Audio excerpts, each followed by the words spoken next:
for example, to give an example, that's like me and you would go out on a date. Yeah. I paid for the date, but my motive was to get you in bed, you know what I'm saying? And I ended up taking you home, and you go inside the house. Well, you basically like, okay, have a good day, have a good night, and then you go in the door and shut the door, boom. And my response is pretty pissed off. Like, I'm like, bro, I just paid for this. You gonna give me some booty? You know what I'm saying?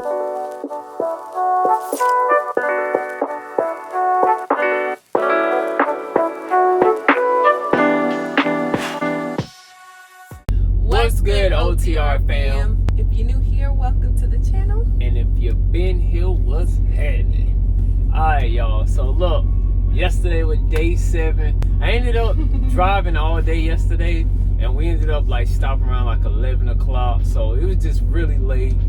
It was no point in like pushing out a video. She was gonna be up all night like editing videos and stuff like that. Anyway, we're back with another No Distraction December. You know what I'm saying? Day 8. So we're gonna go ahead and get on into it. Oh yeah, we got some Bojangles back there, you know what I'm saying? Hey, just throw this out there. We got my, you know what I'm saying? Got that Bowberry biscuit, you know what I'm saying? But it's the holiday though. It's the holiday, so you know what I'm saying? They threw the little sprinkles up there. But yeah, Bowberry biscuit be busting. So who wanna go first? You wanna go first? You're going first. You go first. Alright, y'all. So as we sit down and eat, you know what I'm saying? The person who's telling what they learned and all that stuff gonna be talking and stuff. I'ma chime in, which I'm basically telling y'all she going first. And I'm basically just gonna be over here grubbing on this chicken. So that's what's going on. Okay. Hey, you going? Well, you better eat fast because I'm gonna make it quick. Dang. Hey, they biscuits off the chain too. I love they biscuits. Alright. Let's go. Come back to this. So, ladies and gents, I've been in the book, as you know, Relational Intelligence by Dr. Darius Daniels. And I'm on chapter 2. Chapter 1 was about friends. So for those of you who don't know, this book is kind of broken down into the different types of relationships. It's talking about relational IQ, RQ, which is having an understanding on who should be in your life and in what position they should be in your life. So chapter 2 category is associate. It says the second category of relationships is called associate. This category is frequently confused with the number 1 category, which is friends. And I can see how that happens. An associate category is what I call a tweener relationship, which is like an in-betweener. He calls it tweener. It's a category that describes a person who's not in the friendship category, but not in the assignment or advising or other categories either. A person should be assigned to the associate category when there hasn't been enough time, interest, or desire to develop the kind of connection required for a friendship. It's a relationship where a person doesn't refer to, for whatever reason, or engage any deeper than the surface. It says Jesus often used animal metaphors to describe. Too much noise over there, sir.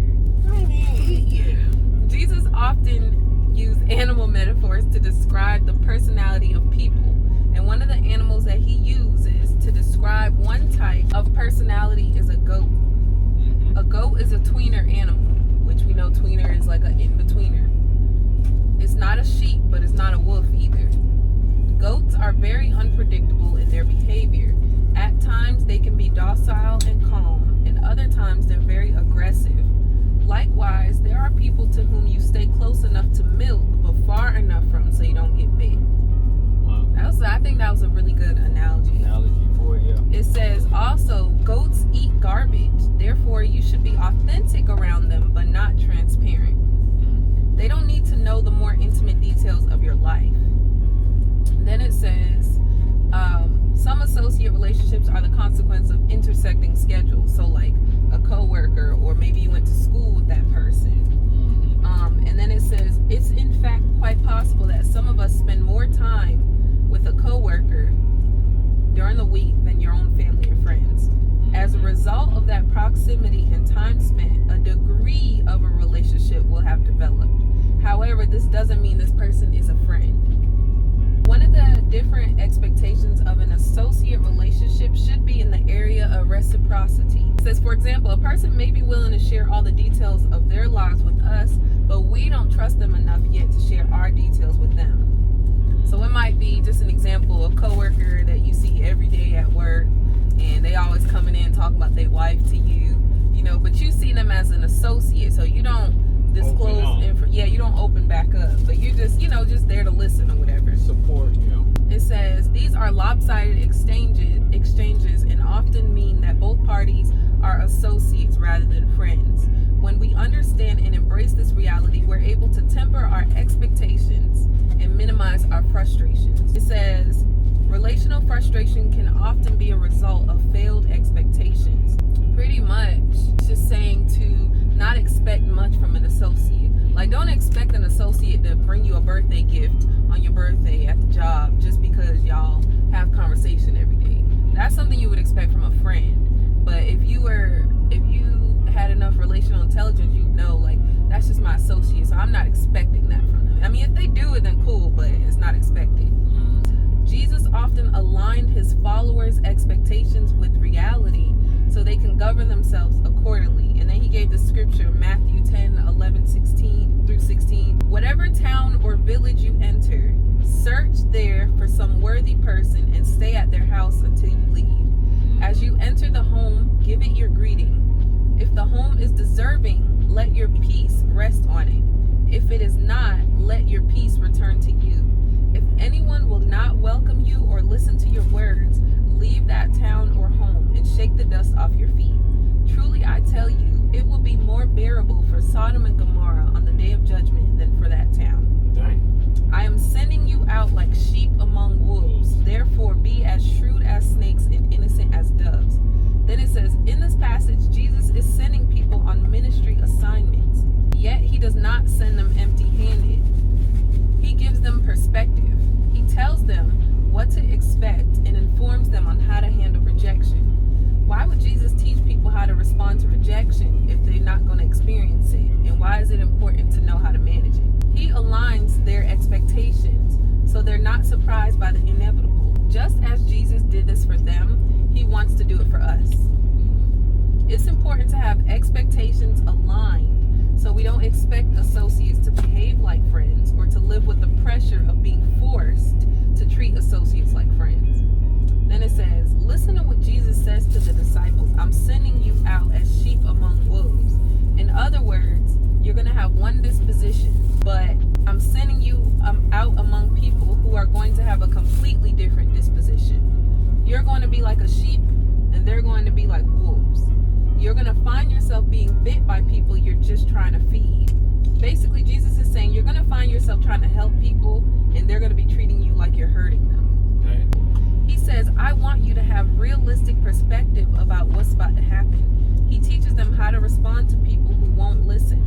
He says, before I leave, I want to tell you what to do when people don't listen. He says, I know you got power, but they're still not going to listen. I know you got a great plan, but some people are still not going to listen.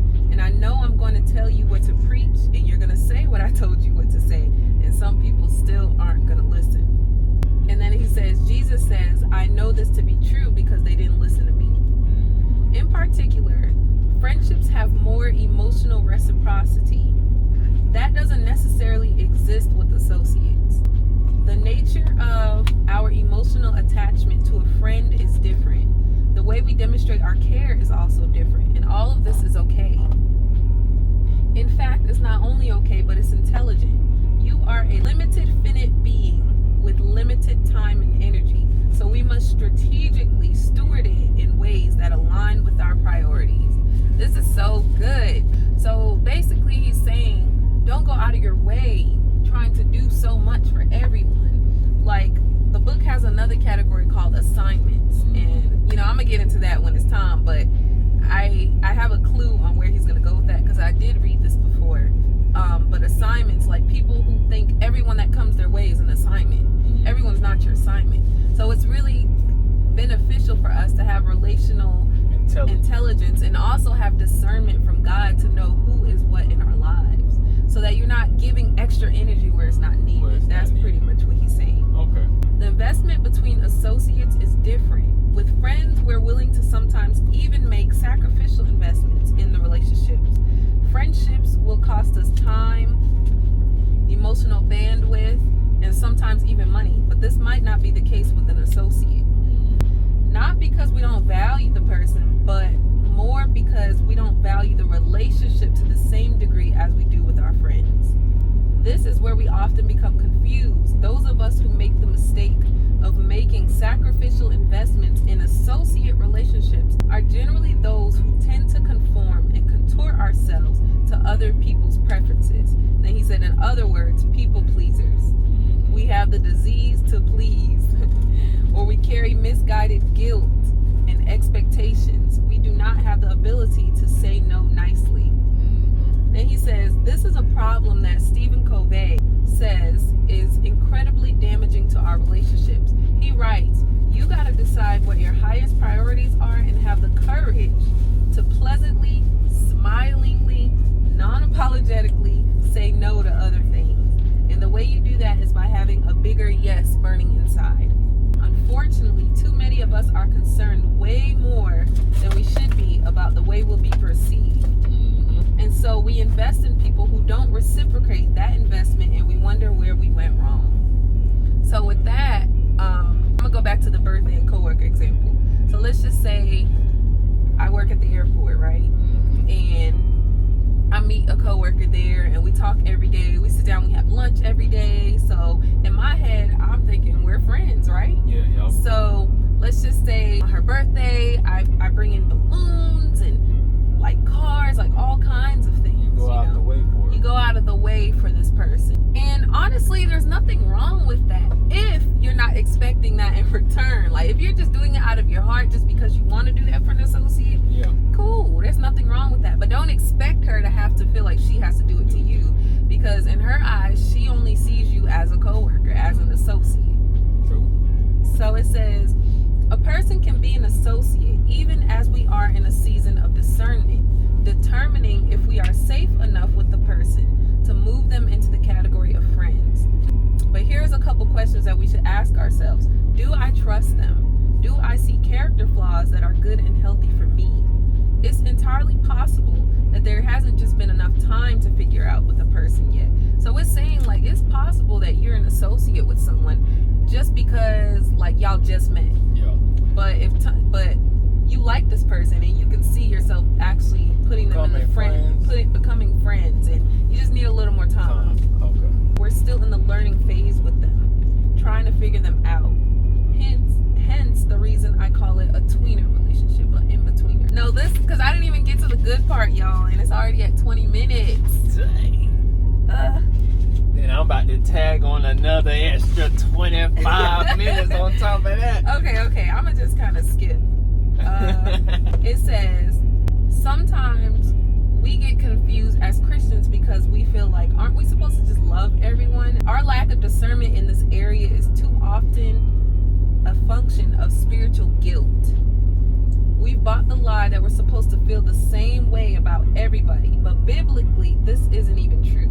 There are several ways to love that show up in the Bible, and the one often talked about is agape love. And we know what agape love is. And it says, agape love has nothing to do with feelings. It's a love of the will. It's an unconquerable benevolence. It's commitment to do what's in the best interest of someone else, regardless of what they do for you. And we should have agape love for everyone. Yep. Yes.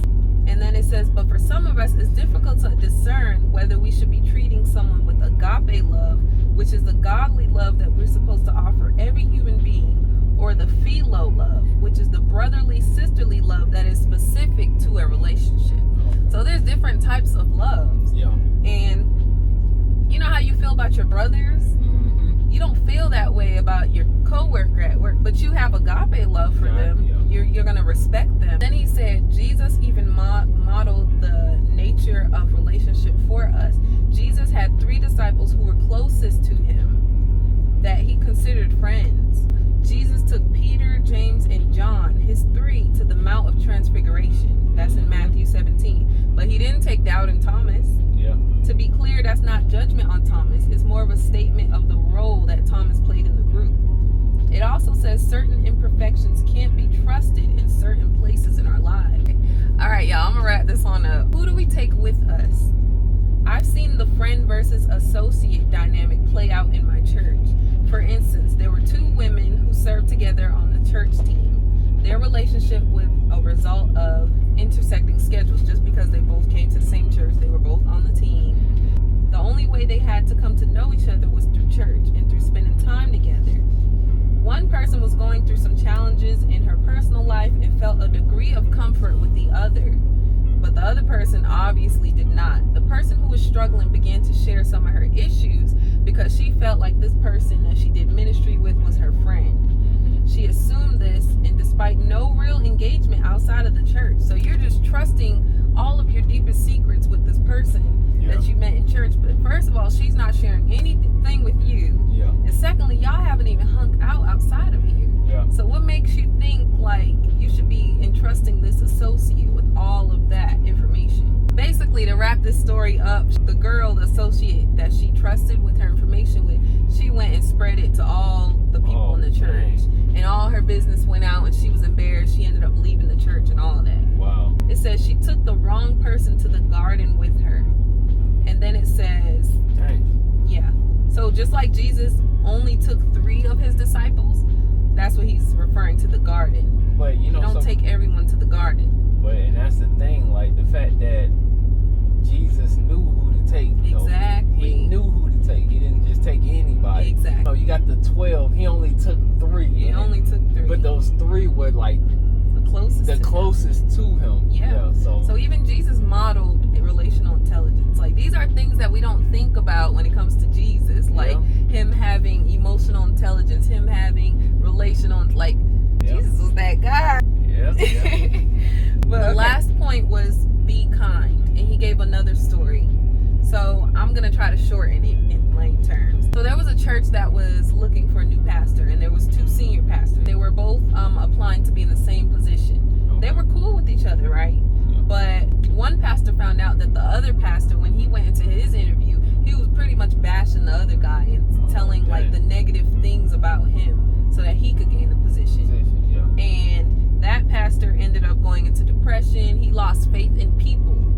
He lost faith in people and humanity, because it's like, why are you, like, we both was going in this together. Like, I get that one of us has to get the spot, but you didn't have to do me like that. Yeah, it's like best man wins. Yeah. Right. And so the title is pretty much be kind. It says, one of the key ways a person moves from associate to friend to being someone who wants to go to the garden is to learn to keep a person's confidences. Be a cup, not a faucet. Wow. Receive their heart, but don't spread it.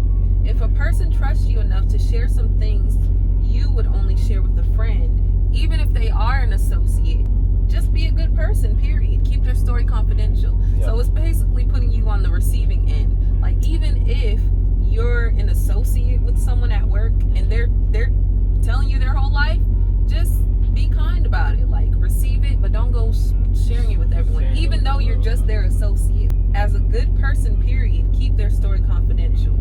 This could potentially be the beginning of a shift relationally. Or it could just be a way to be a kind person of faith.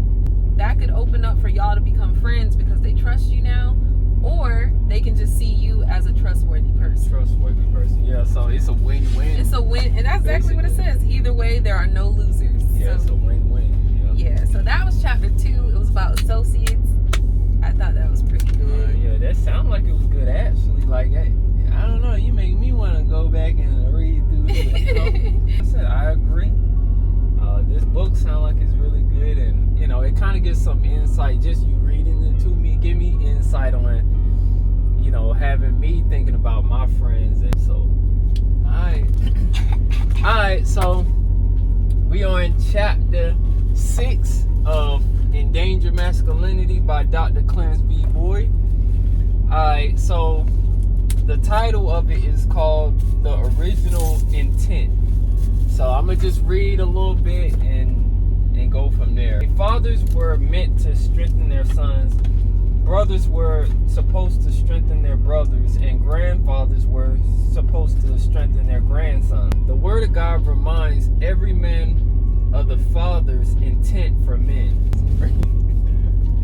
I'm sorry, man. Let me get together, bro. Give me some black pepper. Bruh, like, come on, bruh. God has never changed his mind when it comes to men. Men must be strong because they represent the Father. The Father is God, obviously, but also because so many other people depend on them. And, you know, of course, that's talking about their family. You know, the Word of God reminds every man of the Father's intent for men. In Proverbs chapter 27, verse 17, it reads, "As iron sharpens iron, so one man sharpens another. Men are responsible to sharpen one another. This is the will of God for men." God's desire is to receive glory from everything he has made. He created each and everything with a divine purpose in mind. Man is the only thing he created whom he shares his glory.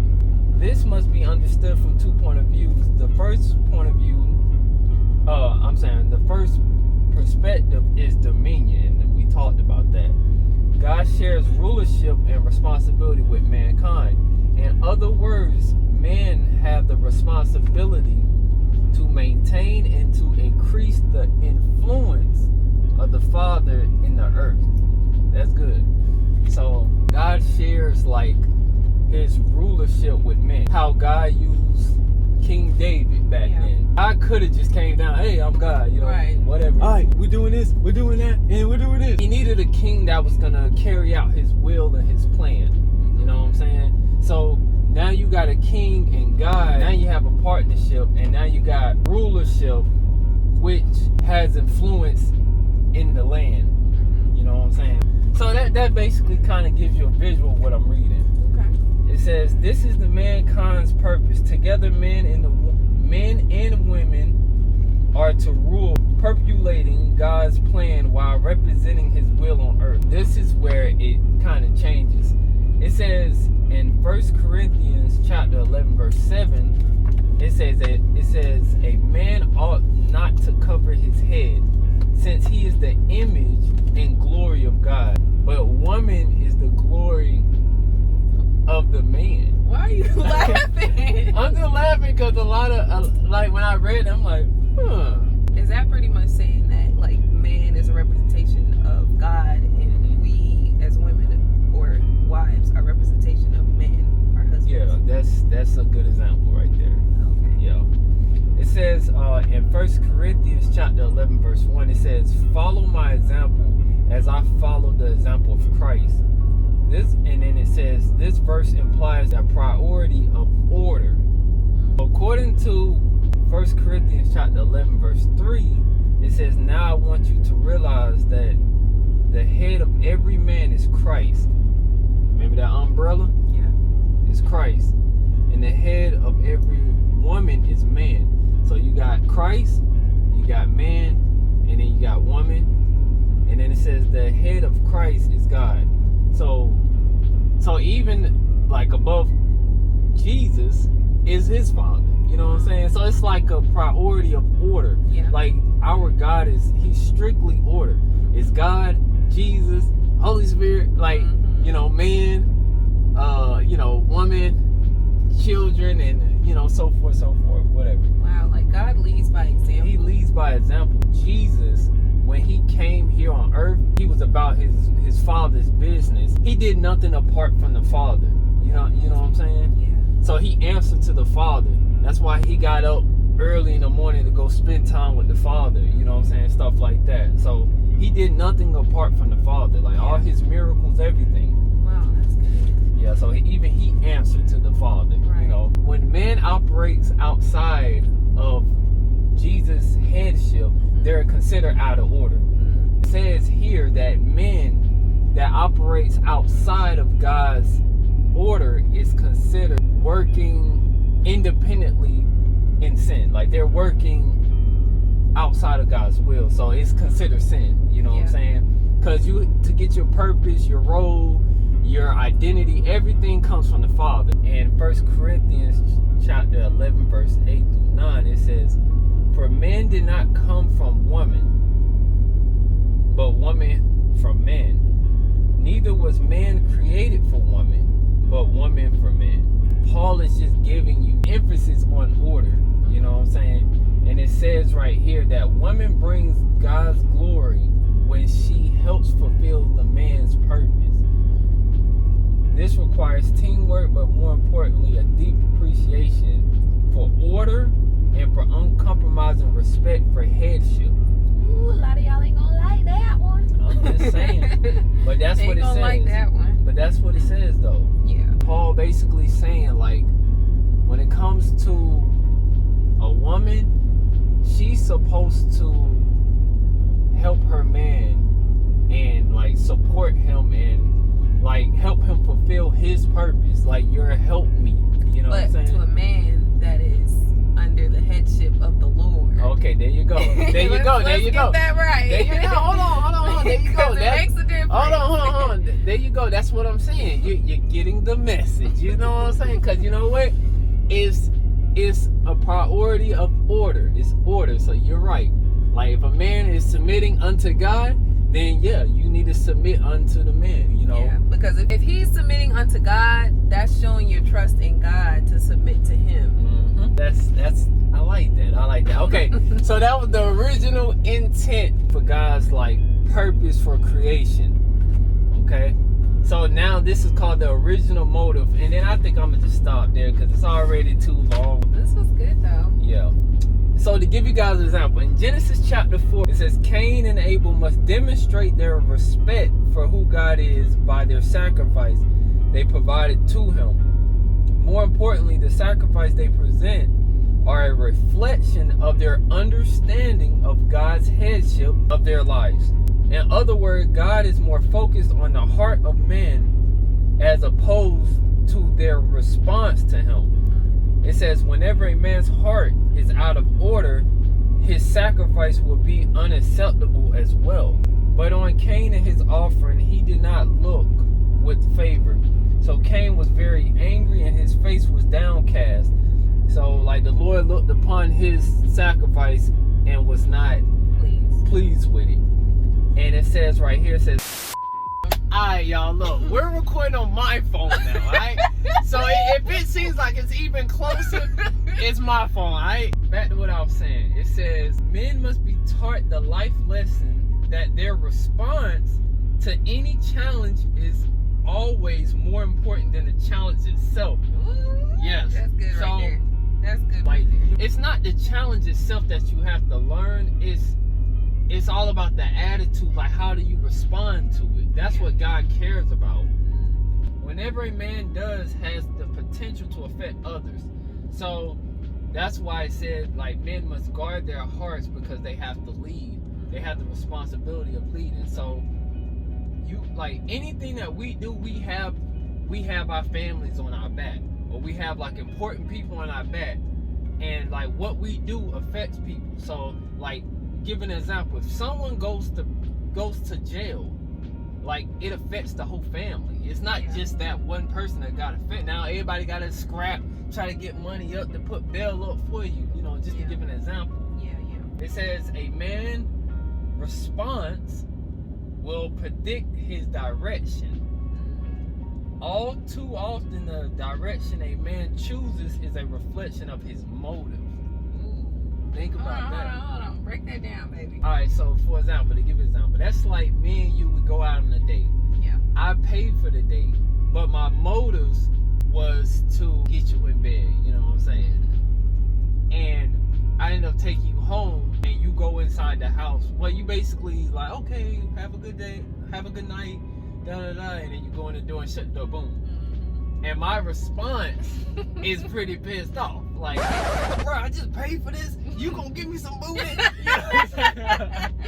what I'm saying? Yeah. But it showed like my response or my attitude showed my true motive to begin with. In the inside. Like, wow, you know what I'm saying, what was in my heart. Okay. I thought this was important. It says men must impart to other men their unique place in God's divine order, so they respect authority. The enemy wants men to operate in darkness, not realizing they represent authority in the earth. Because remember, I told you, God has made men and women to have dominion over the earth. Yeah. So if you have knowledge about that, you're moving in light, you know what I'm saying? You're operating in order, you know what I'm saying? But if you don't know that, you're operating in darkness now, you know what I'm saying? And that's where the enemy wants you. He wants you to stay there. The enemy wants authority out of the way so he can have his way with those who's lacking covering. That little line right there is basically saying the enemy wants to remove the father, the earthly father that's in the house. Remove him so he can get to the wife and the kids and have his way with them. Wow. Yeah. That's deep. A lot of stuff is speaking to me in this, but it says men subconsciously wrestle with control. Why are you making that face, Jermaine? Because I be wrestling with control. We need to clarify on that real quick. Not control over me, but just control over situations. Just over situations, yes. It's plenty of times, for example, I'm always trying to have control over a situation. I have to like check myself, and even my wife sometimes, she has to check me and let me know, like, you can't control this. Like, you have to allow God to do his will. You know, I'm working on that. A man will become like the company he keeps. This is why it's important for a man to be discerning about who he runs with. So that's why it's important to like really keep good company. Yeah. Like, because they're gonna like sharpen you, you're gonna sharpen them, you're gonna strengthen them, they're gonna strengthen you. It's important that you keep good company around you. That's why you gotta have relational intelligence. Oh, there you go. That's why you gotta have good relational intelligence, like she said. Alright, y'all. Well, look, I'm gonna end it right there, man. We gotta stop. That was good, though. That was good. Yeah, I appreciate it. But look, there's a lot of good stuff in this book, man. If you ain't got it, go ahead and get it. You know what I'm saying? Like I said, Endangered Masculinity by Dr. Clarence B. Boyd. And, man, we almost done with the book. It's only 10 chapters. I'm on chapter 7 tomorrow. So, that's really good. We doing our thing with this. You know what I'm saying? Yeah, we've been learning so much in these past couple days. It's only day 8, and I feel like we've learned so much. A lot. You know? But it's not just these books we're reading. Even throughout the day, we're listening to podcasts, sermons, and just really trying to transform our minds. So 2023 gonna be lit. There you go. What's up, man? Y'all go ahead, like, subscribe, comment, all that good stuff, man. Look, we kept y'all up for a long time, man. So let's go ahead and end it right here, y'all. Y'all ain't gotta go home, But you can't ride with us.